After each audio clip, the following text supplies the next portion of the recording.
Can you imagine a man defending himself from his wife, her lover, and girlfriend at the same time? It was a horror. At first, the marriage seemed perfect, until my wife began to abuse my kindness, began to humiliate and shout at me, stopped perceiving me as a man. I put her in her place. At around 5:30 on Sunday evening, Beverly entered through the front door, casually placing her purse and keys on the wingback chair before making her way down the hall to the master bedroom. Whether or not she noticed me sitting in the den was uncertain, but it hardly mattered. I had practically become invisible to her over the past few years. Approaching her belongings, I retrieved her key ring and proceeded to remove the spare keys she had for my Toyota. Opening her purse, I extracted her cell phone and wallet, taking out all cash and credit cards before stashing the loot in my pocket. As an extra measure, I took her driver's license as well, then returned to my seat in the den. 15 minutes later, Bev reappeared, dressed elegantly. Spotting me as she slung her purse over her shoulder and grabbed her keys, she remarked, "I'm heading out with the girls from work. Don't wait up for me." "No, you're not going out with the girls from work," I countered. "Jack, you should realize by now that you don't dictate my actions. I'll do as I please. I never said you couldn't go out with the girls from work. What I meant was, you're not going out with them. You're going to meet your boyfriend, so stop lying to me." Beverly paused briefly before striding confidently into the den, positioning herself directly opposite me to deliver her ultimatum. "All right, Jack, listen up. I would have preferred a different approach, but let's not beat around the bush. You've got two choices. Either salvage what's left of our marriage by falling in line, or brace yourself for a divorce where I take everything. So, what's your decision?" I think I'll go with door number 3, I replied, flashing a grin. "Don't be childish. There's no door number 3. It's simple. Either accept that I have a new lover, a real man for once, or brace yourself for the consequences. And trust me, they won't be pleasant." I approached Bev, seizing her by the shoulders and pushing her against the wall. Gently, I slid her engagement and wedding rings off her left hand. With my face inches from hers and a steely gaze, I murmured, "Oh, there's indeed a door number 3. It's right there, my front door. When you step through it, it'll be for the final time. You'll leave with only the clothes on your back, never to return. No more of my money. You'll lose your husband, daughter, house, finances, car, and job eventually." "You're living in a dream world, Jack," she nervously muttered. "My attorney will dismantle you. Tomorrow the divorce papers will be served at your workplace. If you lay a finger on me, you'll regret it even more." I pulled her away from the wall, guiding her unsteadily towards the front door, her heels stumbling. She shouted incomprehensibly as I pushed her out. Bev struggled to regain her composure, utterly thrown off. Throughout our marriage, I'd never raised a hand to her, leaving her unsure how to respond. As she began to assert herself in the front yard, I shut the door, securing the new locks. As Bev drove away, I placed the first of 2 phone calls. I dialed my 19-year-old daughter, who was away at college. "Sweetheart, it's Dad. Things have reached a breaking point with your mom.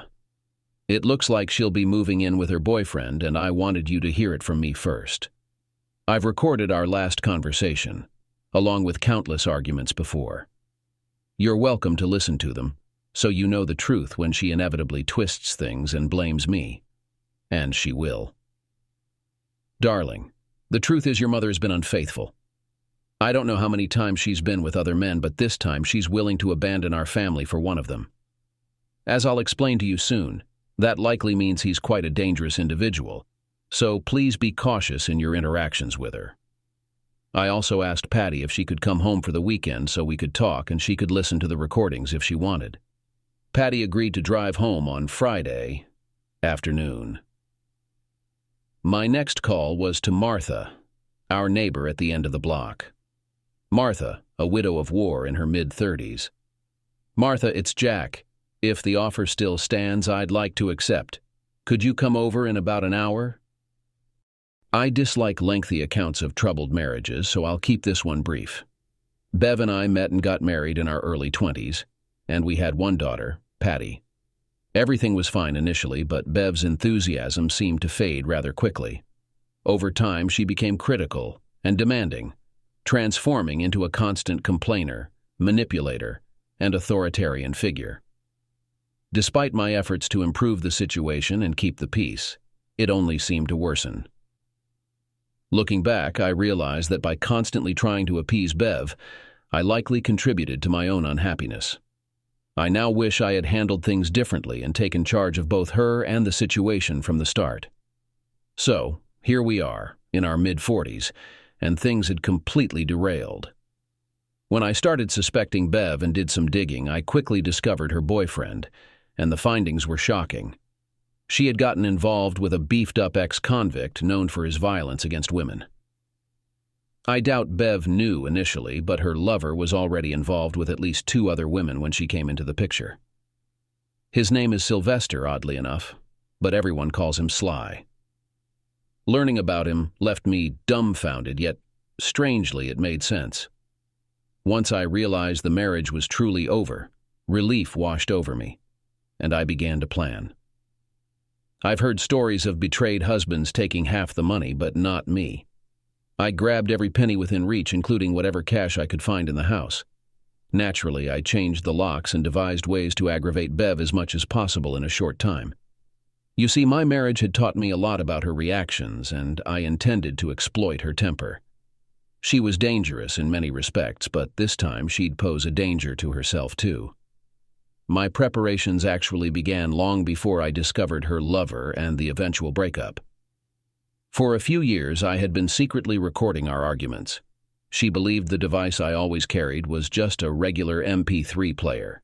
But in reality, I was building a collection of evidence of her behavior.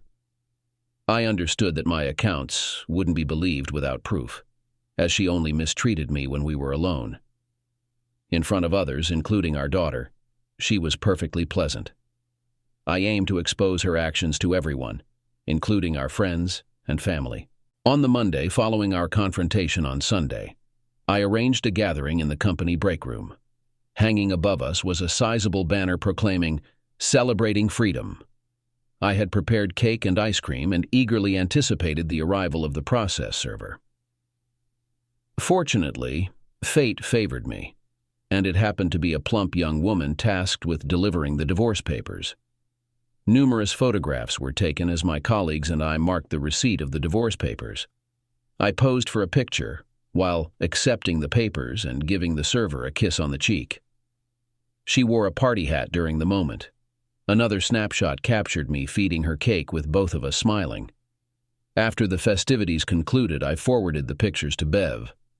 Alongside those from the celebration, I included a couple featuring myself and Martha, my neighbor, lying in bed with grins on our faces and the sheets pulled up to our necks. I hoped that Bev would observe Martha's wedding rings on her left hand as it rested on my chest. Within an hour, I received an irate phone call. "You despicable person. My attorney will tear you apart with these photographs. You're incredibly foolish." Doubt it, those pictures don't show anything inappropriate or illegal. No nudity, just a harmless prank between neighbors. They're just joke pictures, that's all. We'll see about that. Jack, I'll swing by the house tonight to grab some of my belongings. It'd be preferable if you weren't around. If I'm not there, you won't get in. I've changed all the locks. If you need anything, you better be there before 6:45. Martha and I have plans at 7, and I'm not about to be late. Last night was amazing, and tonight promises more excitement. I then ended the call and ignored her subsequent attempts. Though I didn't pick up all her calls after that, I did listen to her voicemails. Unlike other guys in similar situations, there was a chance Bev might say something revealing or inadvertently disclose a secret in her angry messages, and indeed she slipped up several times in the following weeks. That afternoon, around 4:30, I drove to the parking lot near Bev's workplace, aiming to arrive before people started leaving for home. I ensured there was no surveillance in the area, as what I needed to do wouldn't take more than a minute. Parking beside Bev's car, I swiftly circled it, snipping the valve stems of all her tires with a wire cutter. She'd definitely be furious, and she wouldn't have time to fix it before reaching home by 6:45. However, she arrived around 6:35, having seemingly hitched a ride, indicating her urgency to return home. I had noticed receipts for clothes she hadn't brought home, suggesting she kept them elsewhere, likely at her lover's place. She must be seeking something more. Slipping out the back door, I hurried to Martha's house, leaving Bev pounding on the front door and yelling. Upon my return that evening, I found my front door window shattered, with bloodstains around it. After reviewing the surveillance footage from the front porch, I promptly contacted the police. The video depicted Bev using a tire iron, possibly borrowed from her friend's car, to smash the window. Her threats to kill were clearly audible as she shattered the glass and reached inside. Unfortunately for her, the deadbolt I had installed required a key from either side. So when she withdrew her arm, she ended up cutting it pretty badly, leading to more screams and threats.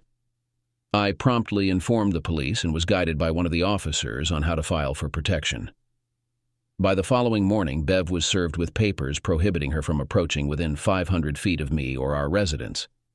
To say she was angry would be an understatement. "What the hell do you think you're doing, asshole?" began her next furious phone call, during which she continued to threaten me. Unbeknownst to her, I recorded the entire conversation. Several hours later, once she had regained some composure, she phoned again. This time she mentioned sending her friend Lindsay over later in the evening to retrieve some belongings. What could she possibly be in such a rush to retrieve? I pondered. Despite my curiosity, I consented to meet Lindsay at 5:30 that Tuesday evening. I even left work slightly earlier to arrange a video camera in my bedroom, connected to a monitor in the adjacent room. Lindsay arrived punctually, and our interaction was notably pleasant. I settled on the bed while she packed some clothes into 2 black plastic garbage bags. Catching her nervous glance, she then requested water from the kitchen. With a smile, I headed there. Upon glancing at the monitor, I spotted Lindsay slipping a shoebox from the closet into one of the bags. Upon my return, she casually mentioned we had enough, suggesting we each take a bag. "That one seems heavier, Lindsay. Let me take it," I offered. "No, we're good, just grab the other one, all right?" she insisted. Suspicion mounting, I queried, "Anything I should be aware of in that one, Lindsay?" She squirmed as she pulled her bag toward the door. Holding her wrist, I opened the bag. "Just clothes and stuff for Bev," she blurted anxiously. "You're a terrible liar, Lynn. Care to explain this?" I retrieved the shoebox and found bundles of used-looking $50 and $100 bills inside. "Lindsay, you're attempting to take from me." I rose, gripping her arm and guiding her toward the door and down the hallway. "Jack, that's Bev's money. She tasked me with retrieving it. I'm not stealing anything. Yet, you entered my house for clothes, yet I find you leaving with a box of money. That's theft in my book. Beverly's name wasn't on that box." "You're a thief, Lindsay. I'm calling the police right now." "No, Jack, please don't. I can't go to jail. I have kids and a husband, for God's sake." I seated Lindsay on the couch, confronting her directly. "Lindsay, you're no longer welcome here. I thought we were friends, but now I see you for what you are. A thief," she pleaded, tears streaming down her face. "If you want to make amends, you have one chance. Leave this house and confess to Bev that I caught you stealing. Then keep me informed of everything you hear or see, especially concerning our divorce or her involvement with Sly. Don't let her know about our arrangement. Bev is making a grave mistake being with him, and by cooperating with me, you'll help her break free. And Lindsay, I have the entire incident recorded. I can call the authorities at any moment." Lindsay reluctantly agreed to act as my informant. After she left, I grabbed the cash box and headed to Martha's place nearby. She agreed to hold on to it until I could hide it securely, beyond Bev's reach. I had a pretty good idea where the money had come from. Bev's Aunt Mabel had been famously thrifty, and when she passed away a few months earlier, Bev had inherited everything. All that was mentioned in the will was a cabin in the countryside, nothing about money. It seemed Bev stumbled upon her aunt's cash stash when inspecting the cabin post-will reading. When my wife, in a fit of rage, called me, I made sure to record the conversation, choosing my words carefully.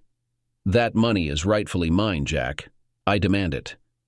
"Bev, I have no idea what you're talking about. I caught Lindsay snooping around my bedside table, but there's no money missing." "Don't play dumb. The money in the shoebox is mine from Aunt Mabel's inheritance." "Well, if Lindsay did find any money, she must have taken it with her. I certainly don't have it. And if you had undisclosed money, it's a tax issue. I signed off on our returns, remember. Call the police if you want, but be prepared to deal with the IRS if this money magically appears." She hung up in frustration. Retaliation seemed inevitable. I was aware of it. I had pushed Bev too far for there not to be consequences. With the restraining order preventing her from being near the house, I suspected she might target my car in retaliation for sabotaging hers. Thus, I had a dashboard camera installed, but I wanted more than just that. I wanted clear evidence if she chose to act. So, when I parked in the garage on Wednesday morning, I discreetly positioned an additional camera outside the car for better coverage. This camera fed live video to my laptop at work. About an hour before lunch, I observed on my laptop as Bev pulled up behind my car, exited her vehicle, and began attacking mine with a hammer. She shattered every window and dented every panel, including a painful moment captured by the camera where she smashed the windshield while shouting threats. I promptly dialed 911, ensuring a police car was waiting as Bev left the garage. Showing them the recorded evidence and the damage to my Toyota, they arrested her on the spot. The severity of the damage warranted a felony charge, with resisting arrest as an additional offense. As they escorted her away, she looked back at me with a pleading expression, but I remained impassive. Bev's attorney contacted me on Wednesday, informing me about a hearing scheduled before a magistrate regarding access to the funds I had withdrawn from our shared accounts. The hearing was set for Thursday at 10 a.m. I arrived at the small courtroom at 9:50, pondering whether Bev had posted bail. She entered promptly at the appointed time, accompanied by her attorney, wearing a smug expression. The lawyer representing Bev spoke to the judge, stating, "Your Honor, my client has been denied access to the bank account she jointly held with her husband. He unlawfully depleted all the funds subsequent to her initiation of divorce proceedings. We request a 50-50 split from the court at this juncture." The judge turned to me, asking, "Mr. Reynolds, do you have any remarks?" "Yes, Your Honor. My unfaithful wife has been secreting away substantial funds from our shared accounts for months. The funds I withdrew were fair compensation, given my responsibilities for mortgage payments and utilities. She abandoned our marriage to cohabit with the man with whom she is having an affair." Bev stood up. "That's not true. He drained all our savings and checking accounts. He left me with nothing. I'm completely destitute." Bev's attorney gently guided her back to her seat, and they conferred briefly while I handed paperwork to the judge. "Your Honor, these documents contain banking records from the past year. You'll notice that the amounts up until a few months ago consist of Bev's paychecks highlighted in yellow, along with periodic bonuses highlighted in orange. However, approximately 6 months ago, her paychecks ceased being deposited into our joint account, and her bonuses ceased as well. I have a recording of my conversation with her personnel office, confirming that her direct deposit was changed at that time. The total sum diverted from our joint account amounts to thousands of dollars, Your Honor. It's evident that my unfaithful wife has significant funds, all of which have been taken from our marriage." The judge scrutinized the bank statements before peering over his glasses at Beverly.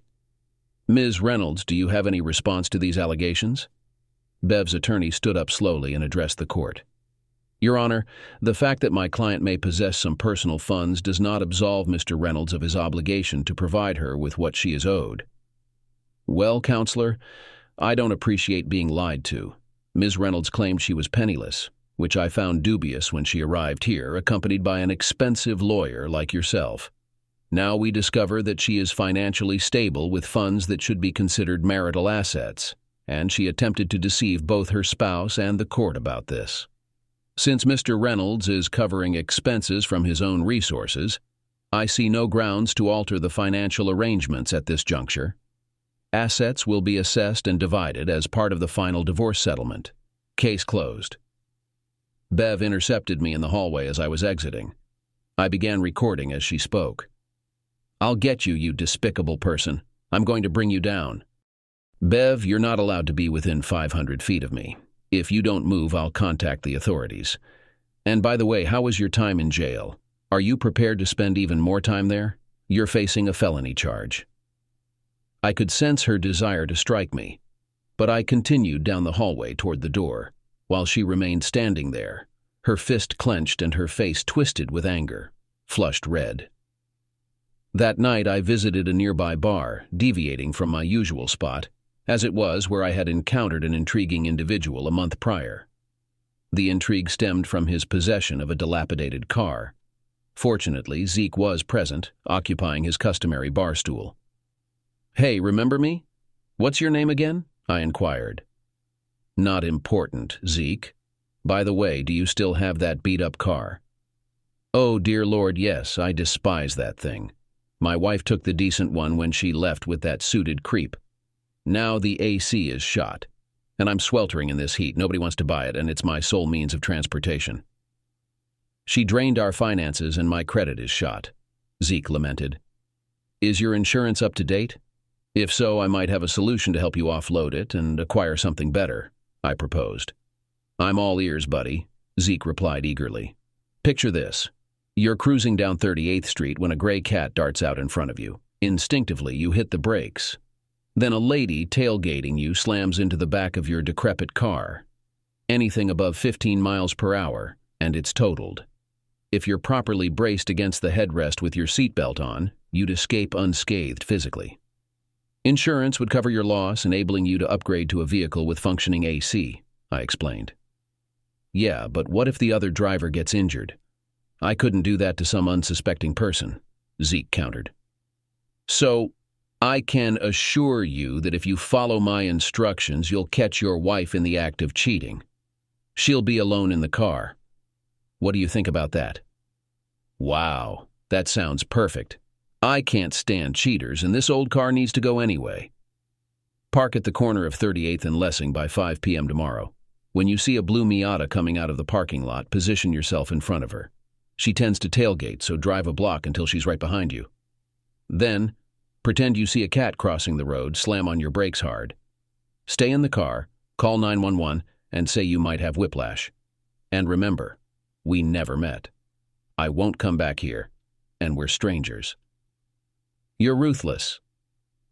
"Not as ruthless as the AC in your new car." I left work early last Friday to be home when my daughter arrived. She had finished her classes and rushed back to town as we had planned earlier in the week. We discussed the divorce situation for a while, and I played her a recording of a conversation between her mother and me about door number 3. Patty was shocked to hear the harsh tone of her mother and the demands she made. Then I shared with Patty some recordings I had collected over the past 2 years, revealing a side of her mother that Patty hadn't been aware of. "Dad, what do you know about the guy Mom's with?" "I know he's trouble, and I want you to steer clear of him. If you must meet your mom, do it in a public place with others around. I don't know what he might do to get to me, so always protect yourself if he's nearby." "Dad, I knew you and Mom had issues, but I never realized it was this bad. What happened to you guys?" I was prepared for that question and launched into a lengthy explanation of my perspective. Here's a condensed version. "Patty, from my current understanding, it seems that your mother and I had fundamentally different views on how a marriage should function. I've contemplated this extensively and have developed a hypothesis. It's possible that someone else has already articulated what I'm about to explain, perhaps in a book, but this is an idea that I've arrived at independently. There are 4 primary ways in which authority can be distributed within a relationship. First, there's the scenario where neither party assumes control, resulting in a directionless drift akin to a ship without a rudder. Alternatively, Both individuals may take on responsibility, leading to potential conflicts over dominance or a division of roles where each person manages certain aspects of the relationship. In some cases, they might even achieve an equal sharing of responsibilities. Initially, this was the dynamic I anticipated in our relationship, but it didn't unfold that way. Another possibility is for the man to be the authoritative figure. While this model can function under specific circumstances, modern perceptions often associate paternalistic relationships with abuse and the subjugation of women. However, if the man is genuinely devoted to his wife, it can resemble a fairy tale scenario like Snow White and Prince Charming. For a wife with the right temperament, it could offer a fulfilling life free from the burden of difficult decisions, with the assurance that her husband will always look after her. Alternatively, it could resemble the dynamic between your maternal grandparents. Remember how grandma was always quiet and grandpa was authoritative, sometimes harsh? That's what your mom grew up witnessing, and I believe she expected a similar dynamic in our relationship. So when I attempted to share equal authority, she interpreted it as weakness on my part. The more I accommodated her, the more she disrespected me. Which leads me to the final scenario, the wife-dominant relationship. I think your mom assumed control when I didn't fit her idea of a traditional manly figure. She became emotionally abusive towards me, dictating which tasks needed to be done and how they should be completed. There were countless instances where she'd oversee my work, instructing me on every detail, leading to many unfinished projects because I couldn't bear feeling like a subordinate in my own home. She would even critique how I held a hammer or screwdriver while working on something, displaying an intolerable level of micromanagement. You know, when the wife takes control, it often goes against human nature. I don't see how that kind of power dynamic can ever function properly. While a husband can still love and cherish his wife while being dominant, a wife tends to lose respect for a man she dominates. I believe that's what happened to us. As I started to realize the direction things were going and pushed back, Beverly didn't see it as me taking charge. By then, she already saw me as weak, and when I resisted her attempts to control me, she just saw me as defiant. I could never earn back her respect. I see this divorce as my last chance to regain her respect, so you'll understand why I'm being firm. Patty, soon you'll find someone to share your life with. When you're making decisions together about things like having children, careers, and where to live, make sure you discuss how authority will be exercised. Ensure both you and your partner understand what to expect, and that there's mutual respect. Otherwise, you'll both end up unhappy, possibly in a situation like Bev and me. I will, Dad. I promise. A little while later, the phone rang. Mr. Reynolds, this is Memorial Hospital. Your wife has been involved in a car accident. She's in stable condition with minor injuries, but we'll need to keep her overnight. Patty and I drove to the hospital, and I let her enter the room first. Patty didn't stay long, and when she came out looking serious, I asked to speak with Bev alone. I sensed there might have been some tension between Patty and Bev. You don't look too great, Bev, I remarked with a slight smile. What a rough week you've had, huh? First, your marriage, husband, and house all go down the drain. Then you're hit with a restraining order, followed by an arrest on felony charges. To top it off, you lose some money you were counting on, and now your car is wrecked, and you're in the hospital. I have to say, this divorce seems to be working out pretty well for me. Meanwhile, I've got fantastic company whenever I want. Go to hell, she shot back. Hey, Bev, where's Sly? Hasn't he shown up yet? No worries. He's probably with one of his other women right now. Her expression changed. You probably didn't know about them when you started all this, did you? Well, now you do. I wonder how long it'll take before he wants you to entertain one of them? I never pictured you as a rug muncher, but it might be a handy skill to have considering you might need it in jail. I'm not going to jail. My lawyer will get those false charges dropped. Is that so?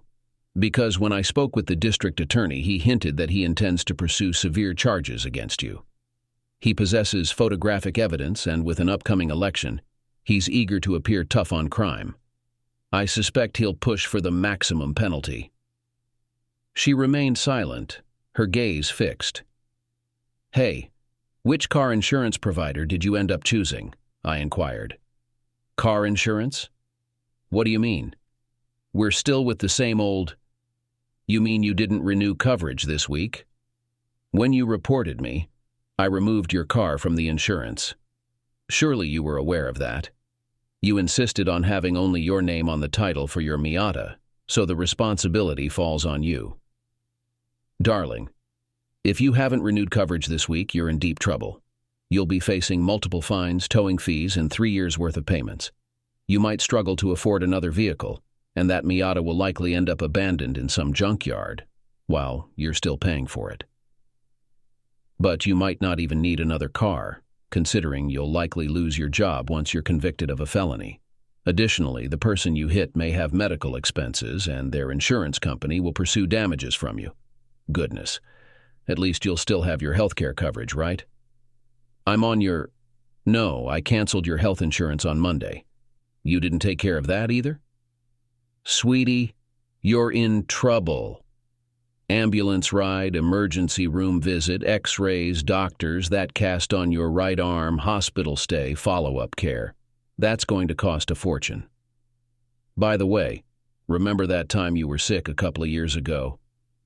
I used up a week of my vacation to nurse you back to health. I held your head while you were vomiting, cleaned up when you couldn't quite make it to the bathroom, called the doctor, and got your medicine from the pharmacy.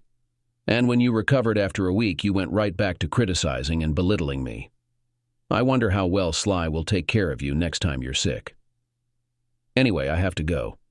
Give Sly a call when you think he's done with his other lover. Enjoy your life."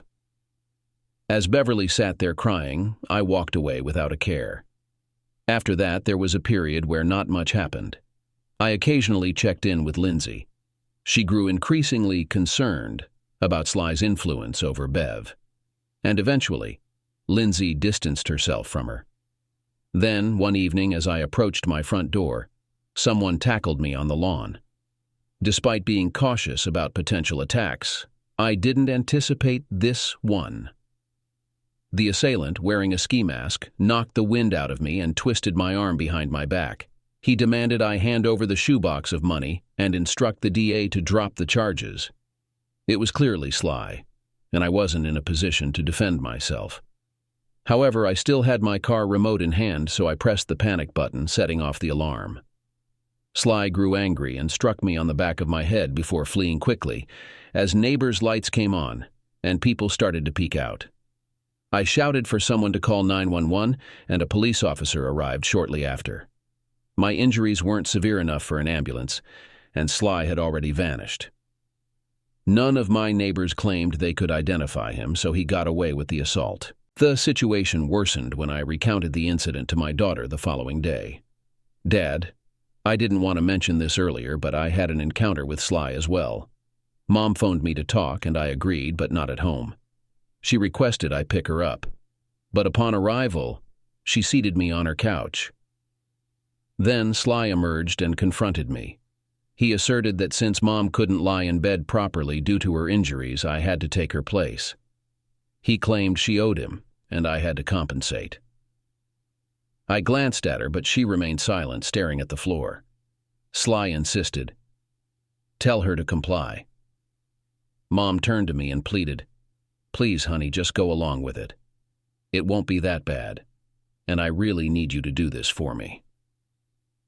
Then he approached, gripping my wrist to coerce me to stand. He insisted we head to the bedroom. My right hand hovered over the pepper spray in my purse, and as he pulled me up, I sprayed him in the face. He yelled, clutching his face, while I seized my purse and attempted to usher my mom out. However, she broke free and tended to him. Despite my urging, she assisted him to the bathroom, so I departed. I'm not sure if I'll ever be able to forgive her for that. I was seething with anger, like any father would be. I considered retrieving the Beretta cheetah from the bedroom, but my daughter eventually managed to soothe me, reassuring me that she was unharmed and urging me to focus on the future. I insisted that Patty promise to remain at school until the trial concluded and to always carry protection with her. She pledged to only socialize with fellow students and to never put herself in vulnerable situations, which helped me regain my composure over time. Sly advised me to speak with the district attorney, but he didn't anticipate the direction our conversation would take. I presented the recording of my daughter recounting her experience with Sly and reminded him of Sly's attack on me. The DA inquired whether I wished to ease up on Bev or perhaps drop the charges. "Absolutely not. I want you to push for the maximum penalty.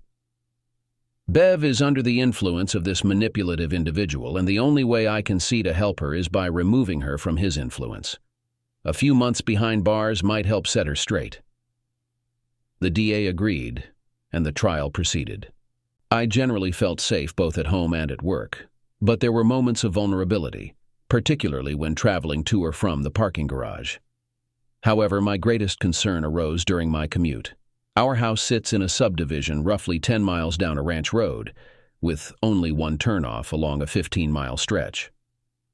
The surrounding area consists mainly of large ranches with gated entrances, leaving me hyper-aware of other vehicles during my long journey home. I made sure to keep my Beretta in the car with me at all times. One evening, a few days prior to Bev's trial, while driving home, I noticed headlights from a pickup truck behind me about 2 miles away. A sense of unease washed over me. Before long, the pickup was tailgating me at 55 mph, just 20 feet from my bumper. I dialed 911 on my phone and hit the record button on my recorder. Increasing my speed to 70 mph, the pickup persisted in following me. I provided a live account to the 911 operator, urging her to contact the detective who handled my assault case. For another 5 miles, I kept alert in the pickup, urgently explaining the situation to the operator. A pistol lay on the seat beside me, its safety off. Ahead, I spotted a bridge spanning a small creek, supported by old-fashioned concrete abutments. Anticipating Sly, or whoever was driving, would attempt to force me off the road there. As we neared the bridge with about 100 yards to go, the pickup surged past me, indicating an attempt to push me off the road's edge.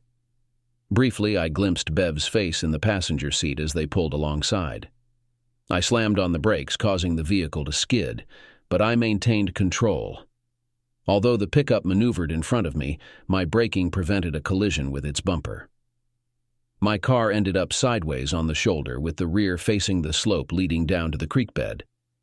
I quickly exited, grabbing the pistol, my phone, and the recorder, then made my way down the steep gravel slope and under the bridge.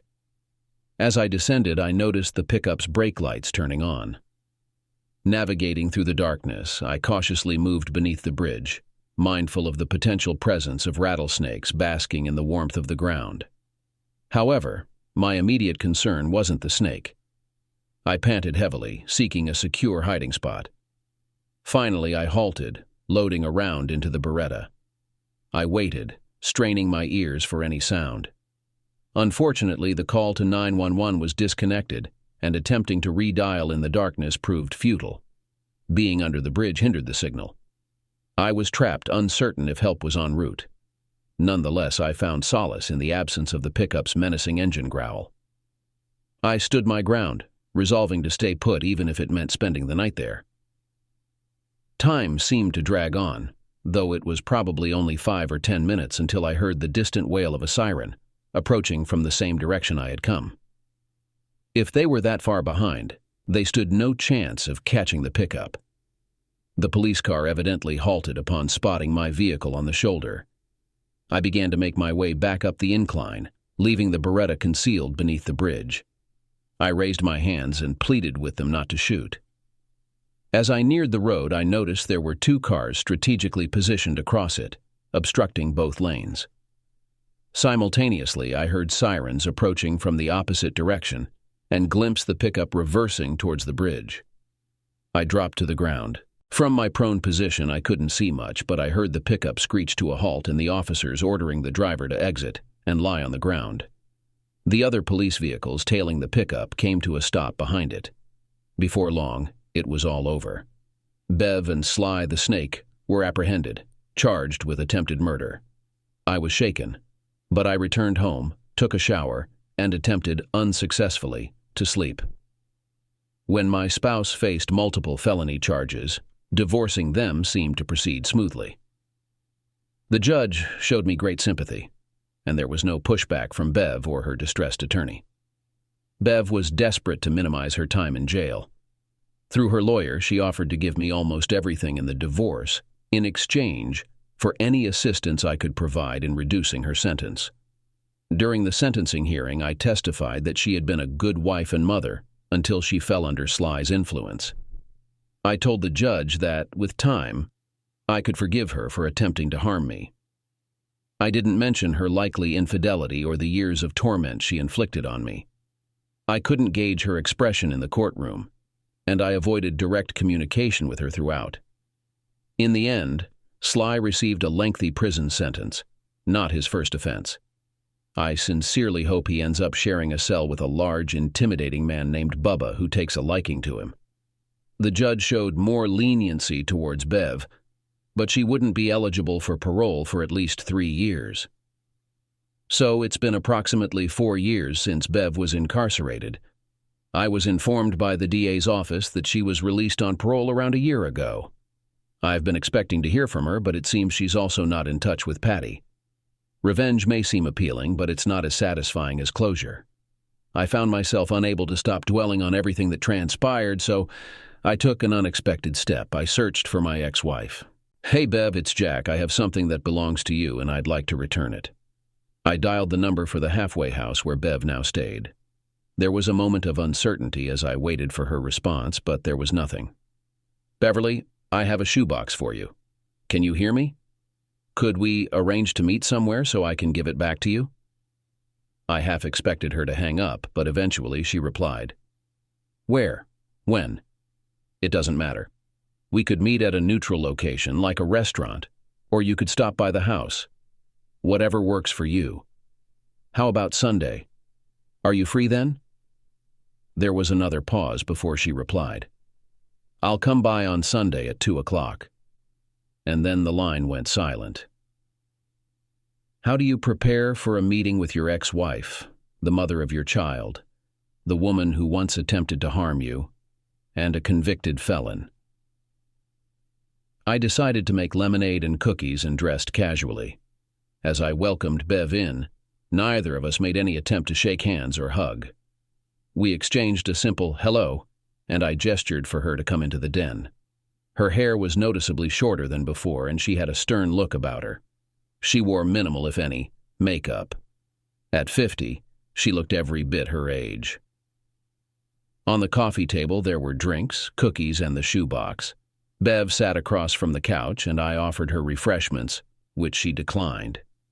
Did she suspect I might try to poison her? "Well, if you don't want lemonade and cookies, I suppose the only other option is the shoebox and anything we need to discuss," I said. "What's the catch, Jack? What do you want in return? Is there anything left?" Bev remained suspicious. "No catch, Bev. It's all there, except for a few thousand I added to some of my money and gave to Patty when she got married, for a down payment on her home. If you want, she can start repaying you whenever you like." The surprise on Bev's face indicated she didn't know Patty was married.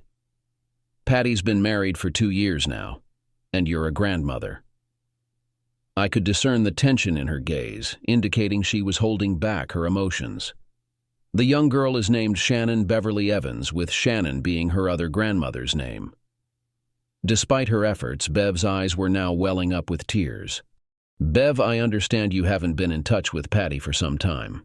There's an opportunity for you two to reconnect. If you're interested, I can facilitate that." Beverly nodded, tears streaming down her cheeks. I fetched a box of tissues from the side table and placed it on the coffee table.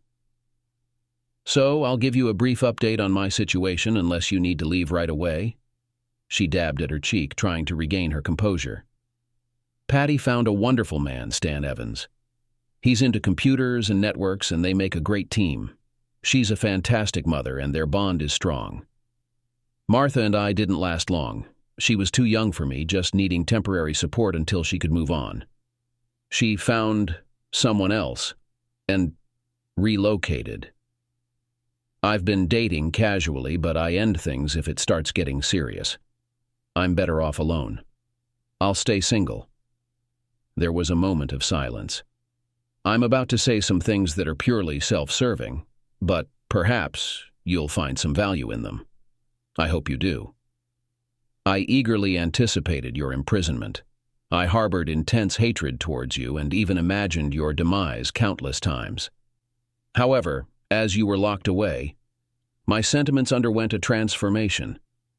I realized I couldn't revel in my supposed victory. So I let go of my animosity. Even though you never requested it, I extended my forgiveness to you. I understand that you're not solely responsible for everything.